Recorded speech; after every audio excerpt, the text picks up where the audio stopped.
দুপুরের লাঞ্চ নিয়ে চলে এসেছি। আজকে নিরামিষ লাঞ্চ, শনিবারের। আজকের লাঞ্চে কি আছে দেখো। প্রথমেই আছে বাটির চাপে এক বাটি ভাত, আর এখানটাতে আছে বড়া ভাজা, আর গাজর আলু কপি ভাজা, আর হয়েছে এটা পেঁপের তরকারি। পেঁপের তরকারিটা আমি কাঁচা লঙ্কা আদা বাটা দিয়ে করেছি, ওই জন্য এত বাজে সাদা রং হয়েছে, তোমাদেরকে বলে দিলাম। আর এটা হয়েছে ডাল।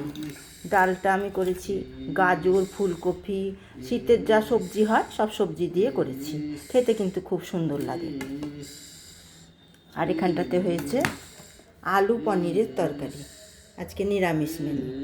এই ছিল আজকে লাঞ্চের নিরামিষ মেনু। সোনাই বসে হুঁ হুঁ করে যাচ্ছে, সোনাইকে দেখাচ্ছি, দাঁড়াও তোমাদেরকে। এই দেখো সোনাই বসে আছে, মুখ তোল সোনাই, ওই দেখো নিজের জগতে আছে। ও কিন্তু এখন নিজের জগতে আছে, আমাদের জগতে নাই। ও ডাকলেও সাড়া দেবে না, ওই যে শিঁ শিঁ করেই যাচ্ছে, বসে আছে। এবার ওকে খাওয়াতে হবে।